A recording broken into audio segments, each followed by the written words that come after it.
everyone, welcome back to A&D's World. We are Denis and Alisha. This is a series where we share our story with you all.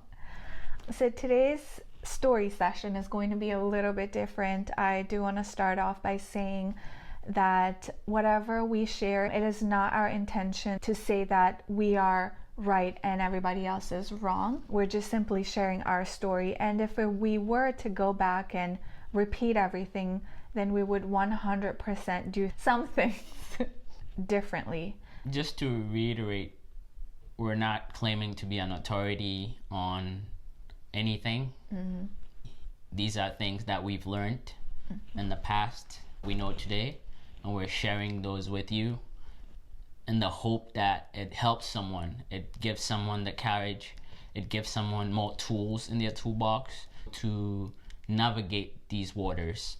And of course, if you found different techniques and different tools that you've used and it's helped you, we're sure there are a lot of people that would love to hear about it and learn from you as well. So please don't hesitate to share it with all of us. Yes, for sure. Today I want to talk about my learnings, what I have learned through this journey and how I would do things differently. We're going to focus a lot on those learnings consisting of self-care, how she dealt with depression, how I dealt with her dealing with depression, and how we managed to pull through these difficult times together. Yep. Something that's been very, very big for me, Denis would poke me a lot in this particular topic. I never understood where he was coming from, was that I didn't know myself. I don't know how many watching us will be able to relate. I knew myself, but I didn't know what I wanted exactly, what my purpose was, what my goal was. In our situation, I knew I loved Denis, and I just ran with it. I didn't think about anything else. And some of the characteristics which today I consider as my strength, had I known 4 or 5 years ago, things would have been so much different today. He would still be the constant. The journey that we were on would have been so much easier. Agreed? Yeah. Today I can proudly say that I'm very loving. I'm very empathetic. Everyone that I meet tells me I make them feel warm. Back then, I didn't know how to reciprocate these strengths in a right way. I'll start off from when we kept our relationship a secret. Denis agreed to keep us a secret when I asked him, with understanding that while we're keeping it a secret, I'm also preparing to tell my family, correct? Correct. To some extent. But in my head, I was in la la land. And I've always been like that, been a fairy tale person. Oh, one day everything will be perfect, it'll be fine. Until Denis gave me the ultimatum, I didn't even think about, I have to tell the world. I can't always keep this a secret.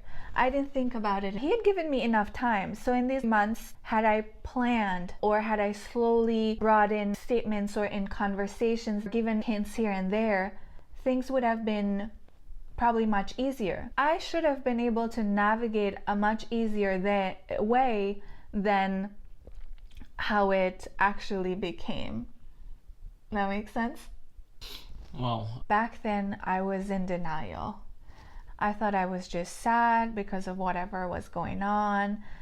I didn't think I was depressed. I had already moved out from my parents' house at that time. I knew I had to be independent. I had to go to work. I can't stay home crying all day. My focus on my career definitely did help, but whatever was going on in my personal life definitely had broken me down emotionally, and Denis had to deal with that.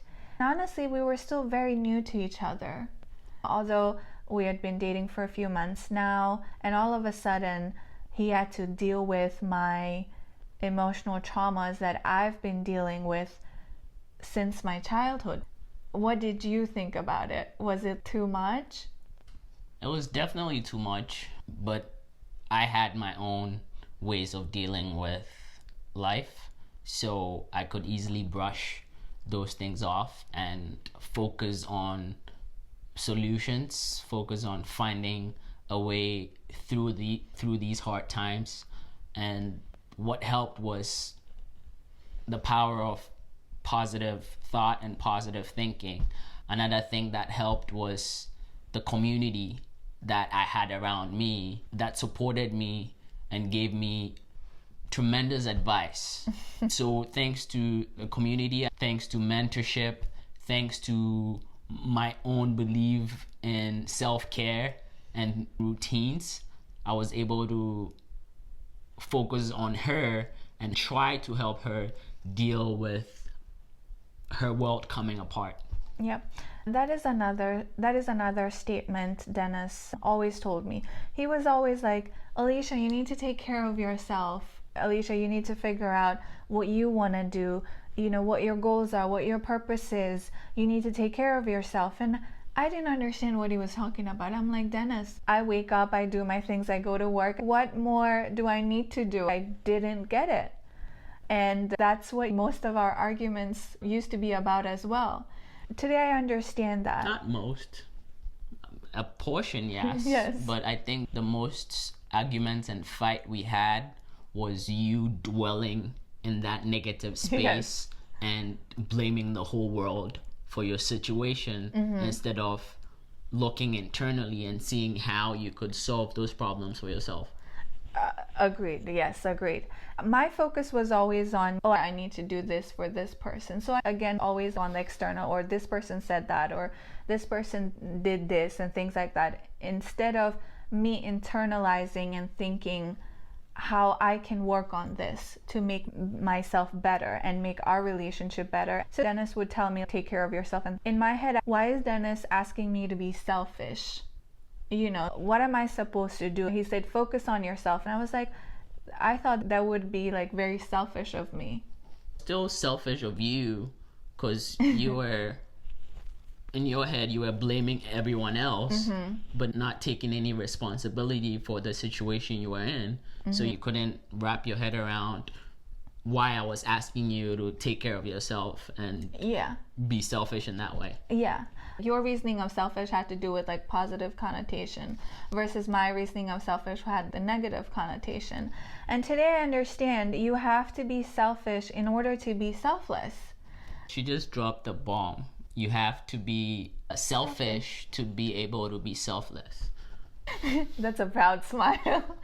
Yes, because like I would think about all these relationships really affecting me. Because I'm a people's person. I'm a very loving person. I love surrounding myself with my loved ones, and everything was drifting away, and I was just focusing on the negative things, and I wasn't taking the responsibility. You know, I had to take care of myself. I needed to focus on myself and the positivity that's in me in order for me to maintain the relationship that were important in my life. So today I understand that in order to maintain those relationships, to be able to understand where my family were coming from, why their reaction was the way it was, to understand it in a more logical, practical way.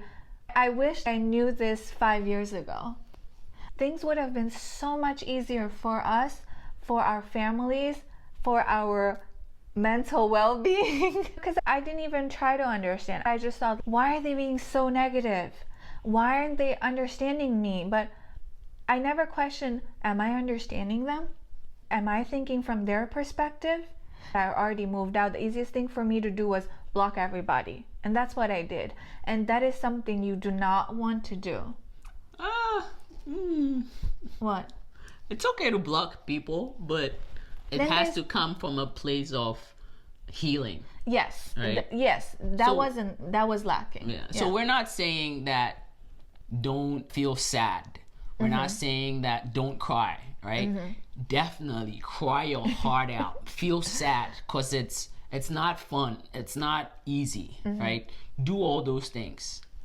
But at the same time, come out of that space into a place of healing so that you can be able to step into the shoes of someone else and examine the situation from where they're coming from, right? And say, all right, so if I was in their shoes, what would I do? What would I expect? And not thinking about yourself. Because a lot of times we think, if I were him, I would have done this. If I was her, I would have done this. But we're still thinking from our perspective. This part is not about your perspective. Your perspective is cry your heart out, be sad, take time for yourself. Maybe set a time. Say, I'm going to be sad for the next hour, the next day, the next 3 days. But after that, I'm going to step out of it and look at things from someone else's perspective and try to work my way back from that end. I think what the problem was, it's very easy to feel pity on yourself. It's very easy to sit down here and say, nobody's understanding me and all of that. She did all that. I did. That's why I'm saying She did all that for months. She never came out of it. That's why I'm saying it's so easy to do that. But then to question, like you said, to put yourself in, that's hard. Especially in that situation where I didn't even think I was depressed. Today I know. And you thought it was only you, the whole world, but it was only you facing that problem as yes. well. And like one of my mentors said to me, he's like, tell me your problem and I can find 1,000 people dealing with that same problem. And I know it feels isolating when you're going through it, but there are 1,000 people going through the same thing. And there are 1,000 people that have gone through the same thing and are now on the other side. So you're definitely going to come out of it victorious and come out of it on the other side as well. Yeah. I want to make this point. A lot of people in my life thought Dennis was taking me away from everybody. And to the outside world, it did look like that. But that wasn't the case. I was doing it myself.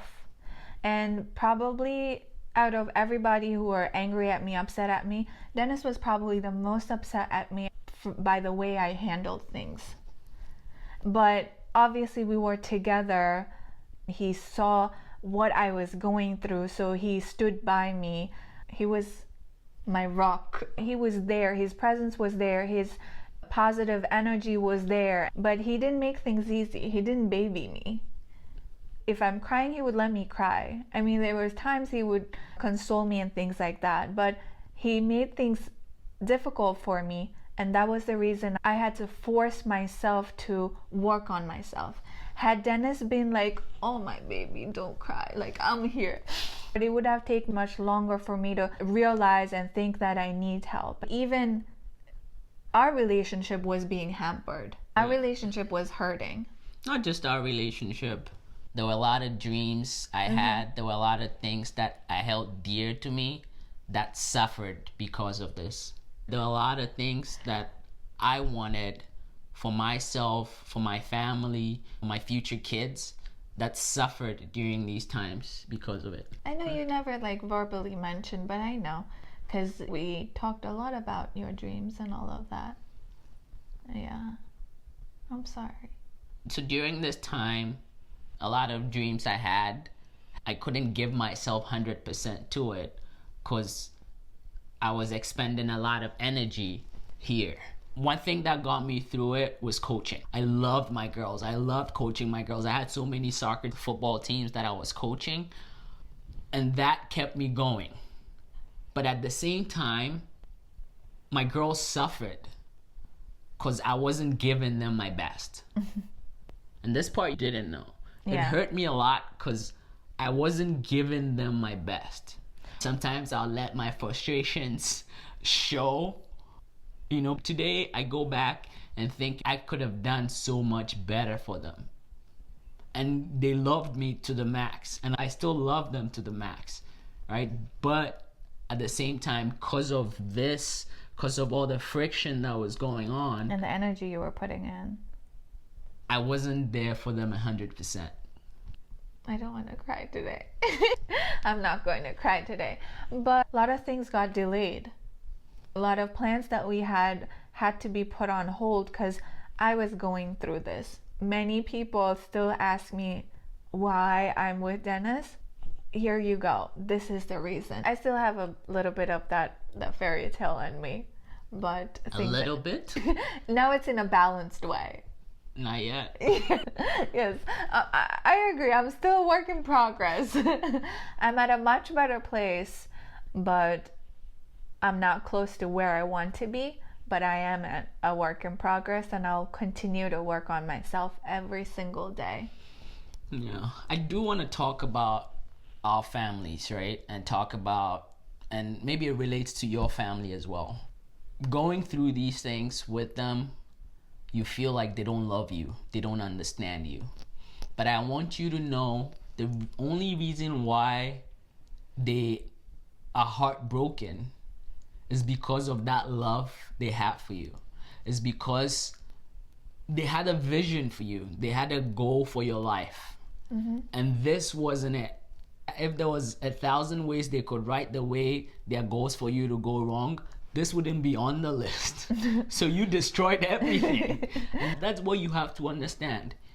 It took you a long time, or it's taking you a long time to come to terms with the decision you've made. So it did to take them a long time. And from my little understanding of Nepali and Indian culture, I know, sect, race, and play a big role in our day-to-day lives. You're trying to destroy fundamentals here. So you need to be patient and understanding about where they're coming from. It's going to happen. It's going to get to the point where they're going to be back on your side. Because they're going to love you unconditionally. The last episode, I mentioned 3 names that were rocks for her during those times. Same thing. And if you ask them to write out how her life would turn out, they would have never had me in that picture. Right? That's true. They would have never had me in the picture. But when it happened, I'm sure they were like, all right, what's going on? But they decided to love her unconditionally, and they decided to accept me and love me unconditionally. And trust. Your family is going to get there. Your friends are going to get there. Your neighbors are going to get there. Just have patience. We need to understand that us being together was pretty much taking fences down that the Ghanaian society, that the Nepalese society, that the Hindu society had built for generation. And until we understand why those walls were put up in the first place, why those fences were put up in the first place, it's going to be hard for us to bring those walls and fences down. Because at the end of the day, Denis talked about the larger picture of culture, society, and where we've come from, and where all these rules and regulations and customs have been in our society. But within your families, within your loved ones, at the end of the day, they always want the best for you, and they love you, and you love them too. At the end of the day, all they want also is to see you happy. But at the same time, it's all about everyone else's impression of you, even though they're not physically, financially, emotionally invested in whether you make it or not. They just want to talk. Yes. And so it's a matter of time when those barriers come down.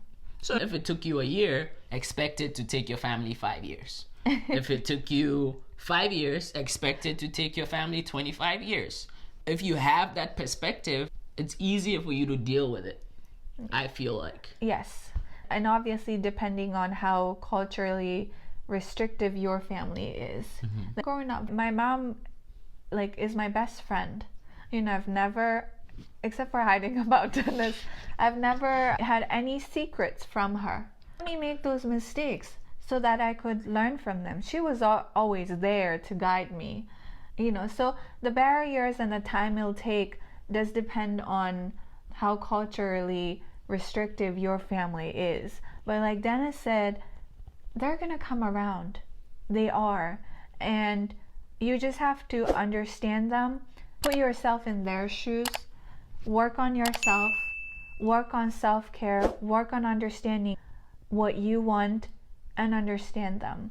And at the end of the day, they'll be on your side. Yeah, and also understand she tried to change her external environment instead of changing her internal response environment. And that's not gonna happen. It's taken decades for that external environment to be created. So for you to think you can go in and change it in 2 seconds, it's not gonna happen.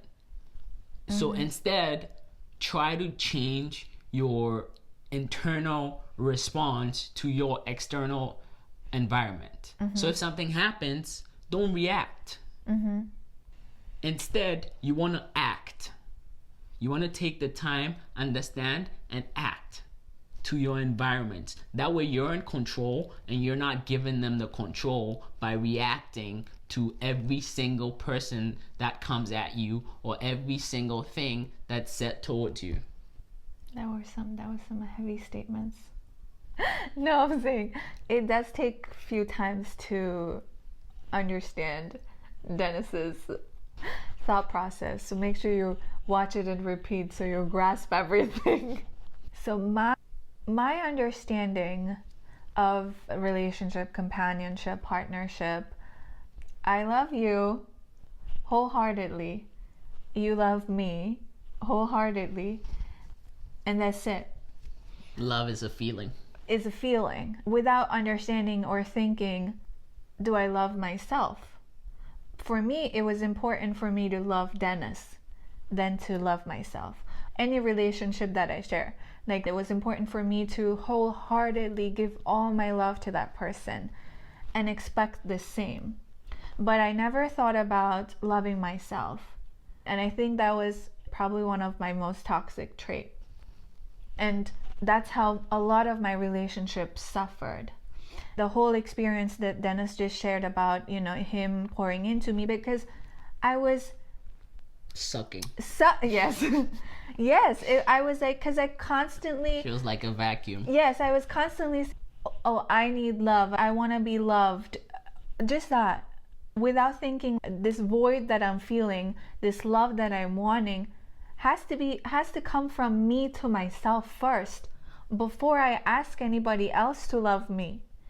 And again, this all happened in a journey of healing, which I'm still on, but I didn't understand that. To me, self-love was such a bizarre. The topic of love itself and whether it's just a feeling or a commitment is a whole nother series. Yeah. But we're just touching on the surface to say this is how her thought process was during these months where it felt like her whole world was crumbling down.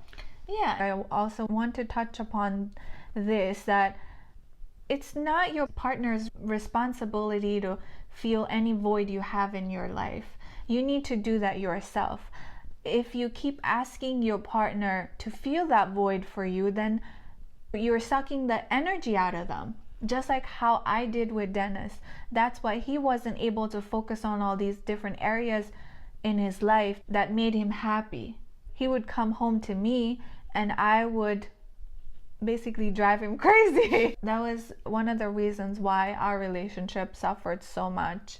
It's okay for you to not understand that, but at some point or the other, you need to think about how it's affecting you, how it's affecting your relationship, not just like romantic relationship, but any relationship around you. Yeah. And if you're at a point where you're in a relationship like ours or something similar, and you have some trauma from your past with your family, with friends, with loved ones, it's very important for you to recognize your past. Your past is important, but it's not as important as your future. The future where they're going to be back by your side, where the two of you can go and sit and have dinner with them, have lunch with them, have parties together, all the good stuff. That's what I want you to focus on, because that bit is what's going to get you through it. And that power and visualization during that process is going to be so strong that whatever feelings they have is not going to be strong enough to combat what you want. You have to continue focusing on that picture, that nothing else in the world can stop it, and the universe is going to make it happen for you. To sum up everything, these were the things that I was allowing to take over my life. My constant crying, my self-pity, me being a victim, me blaming everybody else, not taking responsibility, me wanting the whole world to change, but was I making any positive change in myself? I let all these negativity fill up my life and fill up my mind and my heart, took over my whole existence, and I wasn't able to see anything outside of all of this. So how did that help me? It did not help me in any way, shape, or form. Instead, it was pulling me backwards, dwelling more on the past, and instead of making peace with the past and enjoying my beautiful relationship that I had with Denis, and trying to understand or maintain the relationships that I cared about even outside of us, I was instead pouring more negativity into those. So that became like a whole whirlwind. I really believe in the power of what you speak. So if you keep speaking negative, it's going to happen. So as she was speaking negative, and as our whole world was speaking negative, I kept believing that a time was going to come where everything was going to be all right, where the world was going to be at peace with us. Couples going through this, if your partner is in the same position that I am, please make this effort for your partner, being a positive influence in their life. Create a gratitude list, right? Mm-hmm. Yes, the world is coming down around you, but you can find at least 10 things to be grateful for. Whenever you're feeling down, just take that list, keep it in your pocket, keep it on your phone. Just take that list and dwell on those things on the list that you're grateful for. Because the same conversations, how when I would be like, everything's falling apart, Denis would say, no, everything will come together. Then I would get mad at him. I was like, why aren't you on my side? So that's where we were pulls apart. If I was going right, he was going left. But him constantly vocalizing that positive thought process and statements changed my mind. And that's how I was able to realize I needed to work on myself for everything else to be better. Right? Yeah, in essence, waiting for things to get easier. If you wait for things to get easier, things are not going to get easier. They're going to get harder. So make the hard decisions. Do your share of the hard work and let God take care of the rest. You can only do so much, but as long as you're giving your best, the universe and God will take care of the rest. You just have to trust in that. Yep. And just remember, you got this, right? You've got this far, and you can even go further. Yeah, and I see a lot of comments on our videos. Love wins, love conquers. Yes, but it's not just love. It's not just about love. It's so much more than that. And that's basically... If you gave me 1,000 years, I would have never thought she would say that. Because for her, love is a feeling. Love has always been a feeling. And for me, love has always been a decision. It's a decision. It's a commitment. But that's a whole different topic. It's a beautiful feeling. It's a beautiful decision. It's a beautiful commitment. But what I'm trying to say is that through our learnings, we've understood that. You've understood love is feeling, which is my thought process. And I've understood love is a decision and a commitment. But the world just does not revolve around that. And you have to wrap your head around that as well. There's so much more that you need to put in to... What's the word? To get what you want out of life. To get what you want out of life. And that's why we wanted to share our learnings with you. We just don't want to say like, oh, we met, we fell in love, this happened, the world was against us and we conquered. No. We also want to talk to you about our mistakes and what we did along the way and how it has helped us, so it can help you as well. And like Dennis said, if there's anything that has worked for you, share it with us. And we hope we've given at least one person out there hope that it's going to get better and that you got this. Yep, you got this. I know this was a very heavy-hearted session, but I think... And she didn't cry, so... I didn't cry. I was getting emotional in between, but I was like, Alisha, you can't be crying on every single video. But I would say this is very close to my heart, what we talked about today. I don't think I've ever expressed it myself like this ever before. I've always known to be the positive, ray of sunshine kind of person, which I am.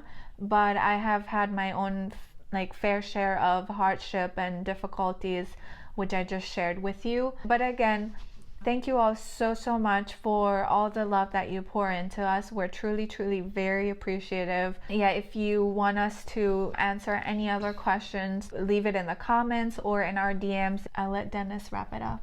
Before I get into that though, during all these times, we did things to get her out of her funk. We had photo shoots that she loved. She had a lot of video calls with her friends. And we tried to go out there and do things to get her out of that space. So create that list for yourself, whatever it might be, just to get you out of that funk and still doing things that have meaning to you. And as if the whole world wasn't already collapsing around us, I decided, let me go ahead and propose to her. Next session, we'll get into of how I ended up proposing to her and what happened after that. Yeah. Thank you for sharing your time with us. We love you. We appreciate you. We're happy we shared this with you. And as always, don't forget to like, share, and subscribe. Woohoo! He's getting better, isn't he? All right, we love you all, and thank you again. See you next week. Bye.